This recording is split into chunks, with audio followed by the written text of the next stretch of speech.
تو یہودی اسی زام میں آ گئے تھے کہ ہم تو اللہ کے لاڈلے قوم ہیں، اللہ نے ہم موسیٰ بھیجے، داؤد بھیجے، سلیمان بھیجے، زکریا علیہ، یعنی جو بنی اسرائیل کے پہلے جتنے پیغمبر ہیں، جتنے پیغمبر یہودیوں میں آئے اتنے تو کسی میں نہیں آئے. تو اللہ نے فرمایا قل اتخذتم عند اللہ عہدا، تم جو کہتے ہو ہم تھوڑے اگر گئے تو تھوڑے دنوں کے لیے جائیں گے. تو اللہ نے کہا کہ اتخذتم عند اللہ عہدا، کیا اللہ نے تم سے کوئی ایگریمنٹ کیا ہے بھائی؟ آپ کہیں جاتے ہو کوئی چیز خریدنے کے لیے، آپ بولتے ہو مجھے تو تم یہ فری میں دو گے کیونکہ میں تمہارے چاچے کے پھپھے کے خالہ کا بیٹا ہوں. کہا کہ بھائی میں نے کوئی اناؤنسمنٹ کی ہوئی ہے کہ جو میرے چاچے کے پھپھے کی خالہ کا بیٹا ہوگا اس کو یہ چیز فری میں ملے گی؟ کیا خیال ہے؟ دیکھو مجھ سے لوگ ملنے کے لیے آتے ہیں، بعض دفعہ بے وقت آتے ہیں، بے وقت آ کے پھر میں بہت زیادہ ڈسٹرب ہو جاتا ہوں سارے کاموں میں. تو کہتے ہیں میں جاپان سے آیا ہوں، اتنی دور سے آیا ہوں. تو میں کیا کہتا ہوں، بھائی میں نے کہا تھا آپ جاپان سے بغیر بتائے آ جاؤ.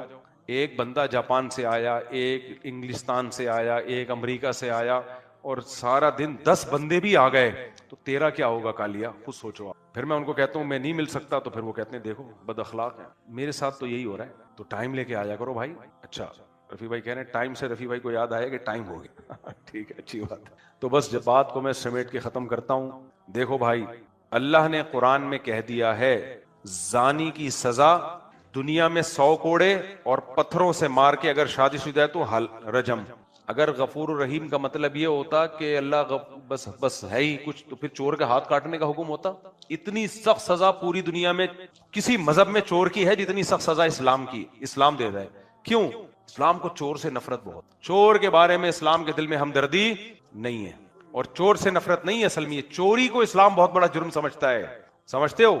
دیکھو 2 چیزیں انسان کے کیریکٹر کو خراب کرتی ہیں. کیریکٹر کی ڈیفینیشن کیا ہے؟ زبان، آپ کی زبان، اور مالی معاملات میں خیانت. جھوٹ بولنے والا کیریکٹر لیس ہوتا ہے، اور مالی خیانت چوری ہے نا. کیا خیال ہے؟ ان 2 چیزوں سے تو انسان کے کیریکٹر کا پتہ چلتا ہے نا. تبھی امریکہ میں قانون ہے نا، صدر اگر جھوٹ بول دے تو وہ اس کو صدارت سے، وہ نہیں، وہ ایک دفعہ کیس بن گیا تھا، صدر بش پہ بنا تھا میرا خیال ہے، کلنٹن پہ بنا تھا، اس کے بارے میں کیس ہو گیا تھا، اس نے جھوٹ بولا ہے. حالانکہ کوئی اتنی بڑی بات نہیں تھی، لیکن بھی امریکہ کا صدر نے جھوٹ کیسے بول دیا، اتنا بڑا کیس بن گیا تھا، وہ بڑی مصیبت میں آ گیا تھا کہ بھئی آپ صدر ہو کے جھوٹ بول رہے ہو. تو جھوٹ، نبی صلی اللہ علیہ وسلم نے فرمایا کہ سب کچھ ہو سکتا ہے، مومن جھوٹ نہیں بول سکتا، جھوٹ نہیں بول سکتا. اور دوسری چیز کیا ہے؟ پیسوں کے معاملات میں آپ 2 نمبری، کسی کا پیسہ کھا رہے ہو آپ، یہ مسلمان نہیں کر سکتا. تبھی اسلام میں چوری کی سزا کیا ہے؟ ہاتھ کاٹ دو بھائی. 1 درہم کسی کا کھایا 40 دن نماز قبول نہیں ہوگی، کیونکہ ان چیزوں کا تعلق آپ کے کیریکٹر سے ہے، کردار سے ہے. ابو سفیان جب ہرقل کے سامنے بیٹھے تھے نا زمانہ جاہلیت میں، ہرقل نے سامنے بٹھایا اور ابو سفیان کے لوگوں کو پیچھے بٹھایا، اور پھر نبی کے بارے میں پوچھا. ابو سفیان کہتے ہیں خدا کی قسم میں جھوٹ بول دیتا، لیکن میں جو محمد صلی اللہ علیہ وسلم کے بارے میں پوچھا دشمنی کے باوجود میں نے سچ اس لیے بتایا کہ مجھے قوم کے بارے میں خطرہ تھا، میں واپس جاؤں گا لوگ کہیں گے کہ عرب کا سردار ہو کے جھوٹ بول کے آیا ہے. مجبوراً سچ بولا ہے میں نے کہ اپنی عزت بچانے کے لیے، ورنہ وہ جب اسلام دشمن تھا تو نبی کی تعریف کیوں کرتے؟ وہ میں نے مجھے سچ بولنا پڑا کہ ایسا نہ ہو کہ میں جاؤں تو واپس یہ لوگ کیا بولے ہیں عرب کا سردار ہے اور کیا کر رہا ہے؟ جھوٹ بول رہا ہے. تو اسلام میں میرے بھائی چور کا ہاتھ جو ہے نا، یہ چوری کو اسلام میں ہلکا جرم نہیں سمجھا گیا، چوری کو بڑا جرم سمجھا گیا ہے. تو آپ بتاؤ اگر اللہ تعالیٰ چور کے بارے میں بھی رحم والے جذبات رکھتے تو ہاتھ کاٹنے کا حکم دیتے ہیں بھائی؟ یہ جو ڈکیتیاں کرتے پھر رہے ہیں موبائل اسنیچنگ اور بندوق سے، لوگ بڑا ترس کھا رہے ہوتے ہیں، ہائے ہائے بیچارے کو موقع دو. میں کہتا ہوں نہیں، موقع دیا تو تم بڑے ظالم ہو گئے، کہ اسلام موقع نہیں دے رہا. ڈاکو کی سزا اسلام میں قرآن نے بیان کی ہے کہ چوک پہ لٹکا دو، دایاں ہاتھ اور بایاں کا پاؤں کاٹ کے اس کو. اللہ کو ترس نہیں آ رہا، اللہ کو خودکشی کرنے والے پہ ترس نہیں آ رہا. ہم لوگ ترس کھا رہے ہوتے ہیں، ہائے بیچارے نے خودکشی کر لی، ہائے بیچارے نے یہ کر لیا، ہائے بیچارے نے. اور بھائی اگر اتنا قابل ترس ہوتا تو اللہ جہنم کی آگ میں کیوں پھینکتا اس کو؟ خودکشی جرم ہے بھائی، قابل ترس نہیں ہے. کیونکہ یہ بڑھتی جا رہی ہے ہماری سوسائٹی میں، بات پہ بلیک میلنگ، یہ نہیں کیا تو میں یہ کر لوں گا، کر لے بھائی تو مر جا. ایک صاحب نے مجھے کہا میری بیگم مجھے ایموشنل بلیک میلنگ کر رہی تھی. آج کل بیگمات یہ ایموشنل بلیک میلنگ پہ بہت آئی ہوئی ہیں، ڈرامے دیکھ کے اس میں ایموشنل بلیک میلنگ ہی چل رہی ہوتی، وائٹ میلنگ تو آج کل ختم. تو وہ کہہ رہے مجھے کہنے لگی کہ اگر آپ نے یوں کیا تو پھر میں یہ کر لوں گی اور میں یہ کر لوں گی. میں نے کہا بیگم سے بولو کہ فی الحال ایڈوانس میں کر لو آپ کائنڈلی، کیونکہ اس طرح کی بلیک میلنگ میں اگر بندہ آ گیا نا وہ کسی کام کا نہیں رہتا. ایک صاحب تو یہاں تک آ گئے کہ میری بیگم نے زہر کی بوتل منگوا کے رکھ لی ہے، اور اس نے کہا اگر جو ہے وہ کوئی دباؤ میں ڈالا تھا کسی ناجائز بات پہ، یعنی ناجائز کا مطلب یہ کہ وہ شوہر پہ واجب نہیں ہے وہ، لیکن اس کو مجبور کیا میں یہ پی لوں گی. اور کہہ رہے لا کے رکھ لی ہے. میں نے کہا بھائی اس کو طلاق دے کے فارغ کر دے, یہ تیرے گلے پڑے گی. الٹے الٹے مشورے بھی کبھی کبھار میں دیتا ہوں. میں نے کہا زہر پی لے گی اور بلی تیرے اوپر آ جائے گی, کیونکہ ایسی عورت رکھنے کے قابل نہیں ہے جو خودکشی کی دھمکیاں دے رہی ہو, یا مرد بھی خودکشی کی دھمکیاں دے رہا ہو, نکال لو بھائی اس سے پتلی گلی سے, مر جائے گا تمہارے گلے پڑے گا. ایک تو ہوتا ہے نا بات بات میں ویسے ہی ڈائلاگ بولنا, یہ بھی نہیں بولو, لیکن ایک ہے آپ کو لگے کہ یہ سیریس ہو رہا ہے, پہلی فرصت میں کیا کرو بھائی. میں نے کہا گلے پڑے گی ہے. کہہ رہے میں چھوڑ نہیں سکتا. اب اس وقت متحدہ کا دور تھا, MQM کا. میں نے کہا میں چھوڑ نہیں سکتا. کہہ رہے متحدہ کی ہے. میں نے کہا پھر تو اپنے لیے ایک بوتل لا کے رکھ لے, بہتر یہ کہ متحدہ کی ہے بھائی. تو خیر, تو میرے بھائی جرم کو اچھا مت سمجھو. ہاں جو جرم چھوڑنا چاہتا ہے, یہ چھوڑنے کی کوشش میں لگا ہوا ہے, وہ قابل رحم. کوئی گناہ ہو جاتا ہے, آپ کو عادت پڑ گئی ہے, جیسے شراب کی عادت پڑ گئی, چھوڑنے کی کوشش میں لگ گیا ہے, یہ بھی قابل رحم ہو سکتا ہے کہ چاہ رہا ہے چھوڑنا, تدبیر اختیار کر رہا ہے برائی سے بچ. جیسے میں کہتا ہوں جن کو عادت پڑ گئی کسی گناہ کی, چھوٹ نہیں رہا, تو جرمانہ رکھیں اپنے اوپر, کوئی سزا دیں اپنے آپ کو آہستہ آہستہ. تو یہ چاہ رہا ہے, جو اللہ کی طرف آنا چاہ رہا ہے, بھائی حدیث میں تو آتا ہے جو میری طرف چل کے آئے گا میں اس کی طرف دوڑ کے آؤں گا, یہ بھی قابل رحم ہے. لیکن ڈھیڑ بن کے بیٹھا ہوا ہے, کوئی پلان ہی نہیں کر رہا کہ میں نے نماز کی پابندی کیسے کرنی ہے, میں نے شراب کیسے چھوڑنی ہے, میں نے زنا کیسے چھوڑنا ہے, بد نظری کیسے چھوڑنی ہے, فحش فلمیں کیسے چھوڑنی ہے, لڑکیوں سے دوستیاں, کوئی پلاننگ نہیں ہے. اور پھر کہہ رہے کہ میں 27ویں رات میں آ کے گڑ گڑا کے رو کے بخشوا لوں گا. این خیال است, اور یہ احمقوں کی جنت اسی کو کہا جاتا ہے. کیا کہا جاتا ہے, اسی کو کیا کہا جاتا ہے, نمازیں چھوڑ رہا ہے. سب سے آدھے مسئلے تو نماز حل کر دیتی ہے, 5 وقت باجماعت نماز پڑھو تو ویسے ہی آدھے سے زیادہ برائیاں چھوٹ جاتی ہیں. تو اللہ تعالی ہمیں برائیوں سے بچنے کی توفیق عطا فرمائے. اللہ تعالیٰ نے ارشاد فرمایا کہ جس دن اللہ اپنی پنڈلی کو ظاہر کریں گے, جو اللہ ہی جانتا ہے ان چیزوں میں متشابہات میں ہے, اس کی کیفیات ہمیں معلوم نہیں ہے, ان میں بحث کرنا بھی ناجائز ہے. اللہ اپنی تجلی ظاہر کریں گے تو اس میں اتنی اٹریکشن ہوگی, اس میں لوگ ایسے مبہوت ہو جائیں گے کہ سجدے میں گر جائیں گے. اس وقت سجدہ کرنے میں مزہ آئے گا, لذت محسوس ہوگی. فرمایا لیکن کچھ لوگ ایسے ہوں گے جن کی کمر تختے کی کر دی جائے گی, اور وہ سجدہ کرنا بھی چاہیں گے تو نہیں کر سکیں گے. یہ کون لوگ ہوں گے؟ فرمایا یہ وہ لوگ ہوں گے جن کو دنیا میں سجدے کے لیے, نماز کے لیے بلایا جاتا تھا, وہم سالمون, اس وقت ان کی کمر صحیح تھی, تختے کی نہیں تھی. یہ کمر جھکا سکتے تھے, سجدہ کر سکتے تھے, نماز پڑھ سکتے تھے.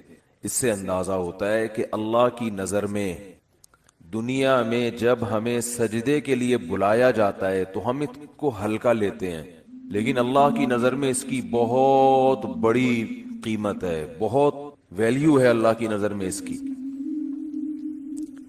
اس لیے خوب اچھی طرح سمجھ لیں کہ نماز کو ہلکا نہیں سمجھنا چاہیے. آج ہمیں بے نمازیوں کے بارے میں افسوس نہیں ہوتا, وہ تو پڑھتے ہی نہیں ہیں. نمازیوں کے بارے میں افسوس ہوتا ہے کہ جو نمازی بھی ہے نا, تو وہ بھی اپنی نماز کی ایسے حفاظت نہیں کرتے جیسے اللہ نے حکم دیا ہے. انہوں نے بھی ایک سائیڈ میں ایک چیز رکھا ہوا ہے کہ جب سارے کاموں سے فارغ ہو گئے تو چلو کیا پڑھ لیتے ہیں, نماز پڑھ لیتے ہیں. یہ جو قرآن میں اللہ نے فرمایا یوم یدع وہم کیا ہے, یوم یکشف عن ساق ویدعون الی السجود فلا یستطیعون خاشعۃ ابصارهم ترہقهم, نہیں, یہ آیت میں یوم یکشف عن ساق ویدعون الی السجود فلا یستطیعون, آگے کیا ہے, خاشعۃ ابصارهم ترہقهم ذلہ وقد كانوا يدعون الى السجود وهم سالمون. فرمایا دنیا میں انہیں سجدے کے لیے بلایا جاتا تھا. تو یہ کب بلایا جاتا ہے؟ اذان. بھائی یہ بہت بڑا المیہ ہے یار. دیکھو گاڑیاں غلط نہیں پارک کیا کرو. میں دیکھتا ہوں یہاں مدرسے کے گیٹ کے آگے کئی بار لوگوں نے گاڑیاں کھڑی کی ہیں. اتنی تو انسان میں سینس ہوتی ہے کہ جب گیٹ کھلے گا مدرسے کا تو اندر سے جو گاڑی باہر کیسے نکالے گا.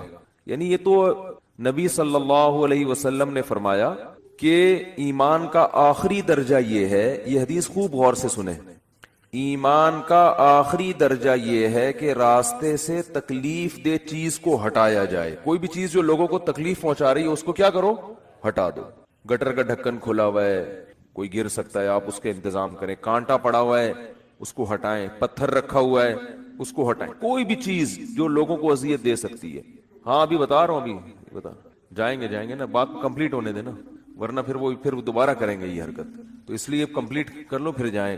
تو راستے میں تکلیف دہ چیز جو نہیں ہٹاتا نا اس کو نبی نے ایمان سے خارج کیا ہے. تو سوچو وہ کتنا بڑا گویا کہ کافر ہوگا جو تکلیف دہ چیز راستے میں ڈالتا ہے.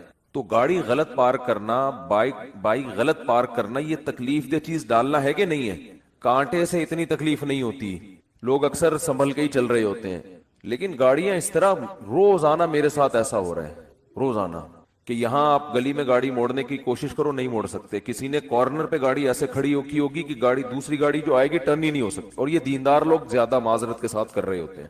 وہ ہمارے ہاں جو جتنا بے ڈھنگا ہوگا نا اس کو سمجھا جاتا ہے اتنا نیک ہے. جتنا بے ڈھنگا ہوگا نا، میں جب گیا نا حضرت مفتی رشید احمد صاحب رحمہ اللہ کے پاس، ان کے شاگردوں کے پاس، تو میرے پاس 125 تھی. میں نے ایک دیوار کے ساتھ لگا دی بائک، تو وہ کہیں جھانک رہے تھے. انہوں نے کہا بالکل چپکاؤ. میں نے کہا یہ عجیب بات کر رہے ہیں بھائی، راستہ تو ہے نا بھائی، راستہ اتنا تو ہم نے بائک پارک کی ہے کہ راستہ تو ہے. انہوں نے کہا نہیں راستہ نہیں، کھلا راستہ ہونا چاہیے لوگوں کے پاس گزرنے کا. تو جب آپ مکمل دیوار کے ساتھ بائک کو چپکا کے کھڑا کر سکتے ہو تو آپ نے اس کی دم باہر کو کیوں نکالی ہوئی ہے؟ تو میں نے کہا یار عجیب ٹائپ کے لوگ ہیں یہ. تو بہت سختی کیا کرتے تھے. تو راستے سے تکلیف دہ چیز جو نہ ہٹائے وہ ایمان سے خارج ہے. تو جو راستے میں تکلیف دہ چیز ڈالے وہ کتنا بڑا بے ایمان ہوگا معذرت کے ساتھ. تو ابھی تو آپ لوگوں سے غلطی سے اس لیے میں کہہ رہا ہوں کہ اب جس نے غلط گاڑی پارک کی وہ اٹھے گا ہی نہیں نا. ہمیں اپنے بے ایمان کا فتویٰ لگا دیا. تو ہم اچھا گمان رکھتے ہیں آپ نے جان کر نہیں کیا ہوگا، غلطی سے کیا ہوگا، بلکہ آپ نے گاڑی صحیح پارک کی ہوگی یا بائک صحیح پارک کی ہوگی، کسی نے ہٹا دی ہوگی. تو جن نے غلط پارک کی ہے جا کے ذرا گلی کھولنے جا کے اڑ جائیں. ہم لوگ دیکھ بھی نہیں رہے، آنکھیں بند کر لو بھائی، ہم نہیں دیکھ رہے. شاباش شاباش. اور آئندہ اس سے توبہ کریں. تو پیچھے سے تو دیکھ سکتے ہیں نا. تو بائکیں جو ہے نا بالکل چپکا کے کھڑی کیا کریں دیوار سے، اور گاڑی بھی. اور گاڑی تو سامنے روڈ پہ کھڑی کرتے ہیں. ابھی کیمرے لگے ہوئے ہیں الحمدللہ چاروں طرف، ہم نے ٹھیک ٹھاک سیکیورٹی کا انتظام کیا ہوا ہے جو اسباب کی دنیا میں. تو چور بھی انشاءاللہ بھاگے گا نہیں، کہیں بھی پکڑا جائے گا. اور یہاں بھی کیمرے لگے ہوئے، وہ دیکھو وہ بھی لگا ہوا ہے، یہ بھی لگا ہوا ہے، دیکھ رہے ہیں. تو کسی کی جیب میں ہاتھ ڈالنے سے پہلے، کیونکہ جیب کترے بھی ہیں یہاں پہ، ان کو پتہ ہی نہیں ہوتا کہ کیمرہ لگا ہوا ہے. تو ہر طرح کیمرے لگے ہوئے ہیں جو ایک ظاہری اسباب ہو سکتے ہیں. اور سیکیورٹی گارڈ بھی بیٹھے ہوئے ہیں. کچھ سیکیورٹی گارڈ تو آپ کو وردی میں جو نظر آ رہے ہیں نا اسلحہ کھلا لے کے گھوم رہے ہیں، کچھ یہیں بھی بیٹھے ہوئے ہوتے ہیں، سمجھ رہے ہو. تو آپ میں سے کسی کو نہیں پتا ہے کہ ادھر کس کی پینٹ میں کیا رکھا ہوا ہے اور کس کی شلوار میں کیا رکھا ہوا ہے. تو خیر بات کیا چل رہی تھی؟ بات چل رہی تھی نماز. ہو سکتا ہے میرے بھی آواز بھی اسلحہ لگایا وہ میں نے. تو ہم بھی اتنے نیک نہیں ہے جتنا آپ سمجھتے ہو ہم کو، سمجھ رہے ہو نا. نیک سے مراد جو بالکل ہی بیوقوف لوگ سمجھتے ہیں نا. تو باقی یہ کہ اسباب کی دنیا میں انسان احتیاط کرتا ہے. باقی وہ بہاری لوگ کہتے ہیں کہ جب انسان کی موت آتی ہے تو اونٹ پہ بیٹھے ہوئے آدمی کو بھی کتا کاٹ لیتا ہے. تو وہ اللہ نے جب تک زندگی دینی ہے دے گا، جب اٹھانا ہوگا تو ویسے ہی اٹھا لے گا اللہ تعالیٰ. پھر تو سب کچھ ہو سکتا ہے نا. تو ایک ظاہری لحاظ سے جو کچھ ہو سکتا ہے وہ کرتا ہے انسان. باقی اللہ چاہے گا تو وہ سب کچھ ہو سکتا ہے. ایک چھوٹا سا مچھر انسان کو مار سکتا ہے، تو ایک چھوٹی سی گولی مار سکتی ہے انسان کو، کچھ بھی ہو سکتا ہے. خیر تو بات یہ چل رہی تھی کہ اللہ نے فرمایا جب ان کو دنیا میں سجدے کے لیے بلایا جاتا تھا تو یہ نہیں آتے تھے. تو جو اللہ جب بلاتے ہیں اس بلانے کو کیا کہا جاتا ہے؟ اذان. اذان بڑی زبردست چیز ہے. مجھے تو حقیقت بتاؤں، جو میرے جیسا نالائق جو نماز کی ٹوٹی پھوٹی اہمیت اللہ نے ہمارے دل میں پیدا کی نا، وہ اذان کی وجہ سے. کہ اللہ کو نماز سے اتنی محبت ہے، اتنی محبت ہے، اتنی محبت ہے کہ ہر دفعہ پوری تقریر مؤذن سے کہلوائی جاتی ہے. دیکھو جب بھی کسی چیز کی طرف آپ لوگوں کو بلاتے ہیں، اگر وہ کام بار بار ہو رہا ہے نا، ایک دفعہ ہوگا تو آپ اناؤنسمنٹ کرتے ہیں. بار بار ہو رہا ہے تو ایک دفعہ کی اناؤنسمنٹ کافی ہوتی ہے.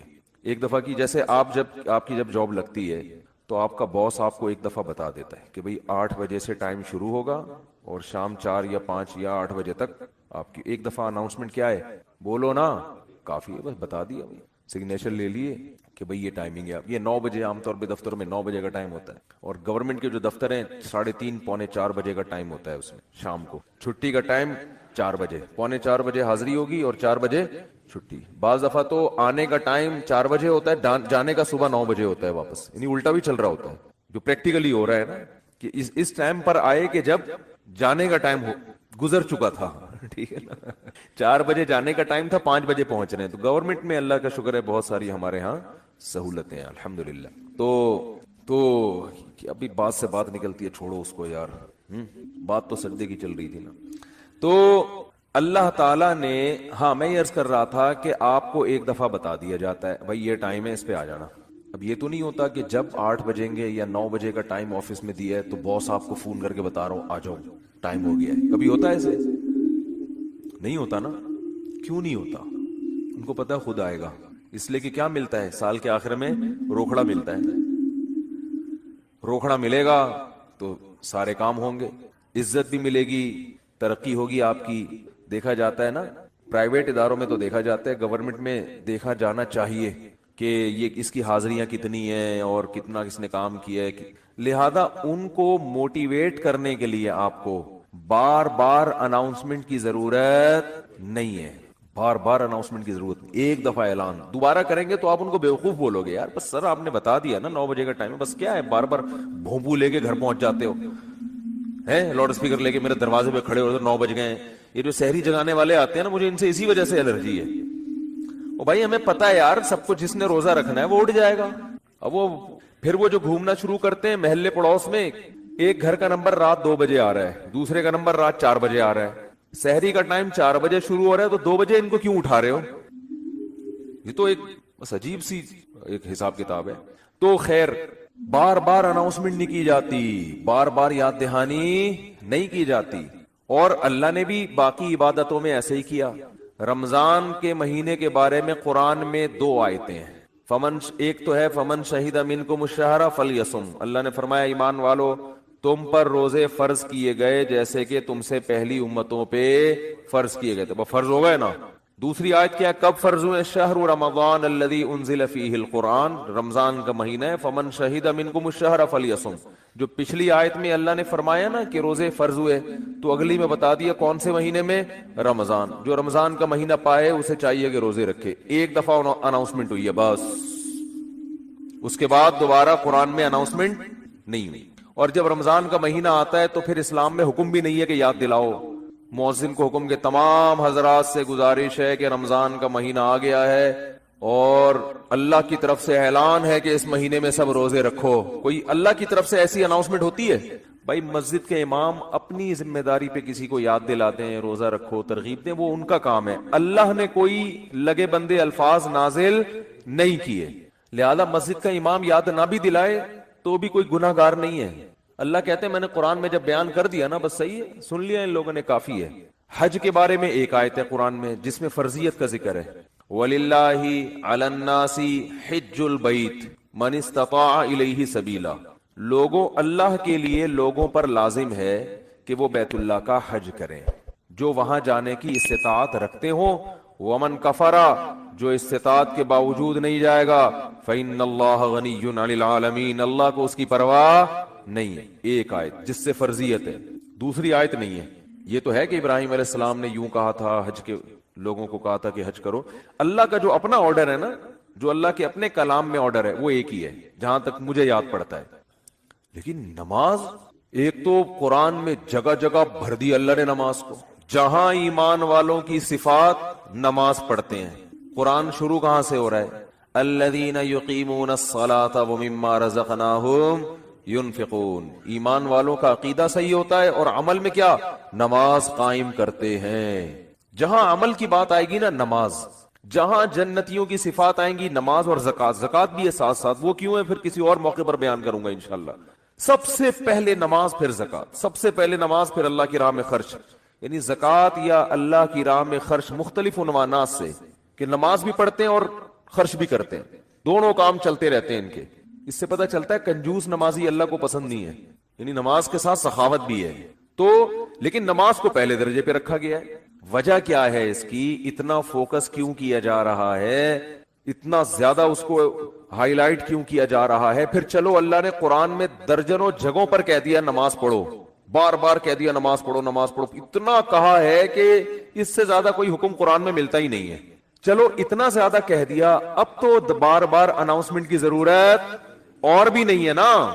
اب تو بالکل ہی ضرورت نہیں ہے. دیکھو آپ کے باس نے آپ کو بلایا دفتر اور آپ سے کہا کہ 9 بجے آپ نے پہنچنا ہے, ایک دفعہ کہہ دیا. اس کے بعد پھر آپ کو کہا میں دوبارہ کہہ رہا ہوں 9 بجے آپ کی ٹائمنگ شروع ہو جاتی ہے. سمجھ میں آ گئی بات؟ آپ نے کہا پھر تیسرے دفعہ کہہ رہا ہے میں بتاؤں کتنے بجے ٹائم ہے آپ کا؟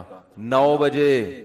10 دفعہ جب کہہ دے گا نا 9 بجے, اب جب 9 بجیں گے تو آپ کو یاد نہیں دلائے گا. وہ کہے گا میں نے 10 دفعہ اسی لیے کہہ دیا تھا کہ دوبارہ مجھے یاد دلانے کی ضرورت نہ پڑے. اب آپ اگلے دن لیٹ ہو رہے ہو, 11 بجے پہنچ رہے ہو, تو وہ کہہ رہا ہے, وہ کہے گا کہ آپ کیوں لیٹ آ رہے ہو؟ آپ کو سر آپ نے 9 بجے مجھے یاد نہیں دلایا. وہ کیا کہے گا باس کہ بھائی جو پہلے دن میں نے 10 دفعہ کہا تھا نا 9 بجے, وہ اسی لیے کہا تھا کہ ایک دفعہ کہنا کافی تھا, مگر 10 دفعہ اس لیے ریپیٹ کیا تھا کہ دوبارہ یاد دلانے کی ضرورت نہ پڑے. آپ یہ نہ کہو کہ میں بھول گیا تھا. بہت مشکل ہے سمجھانا, بہت مشکل. تو جب اللہ نے نماز کو سینکڑوں دفعہ ریپیٹ کیا قرآن میں, تو اب تو ہر وقت یاد دلانے کی بالکل بھی ضرورت نہیں تھی.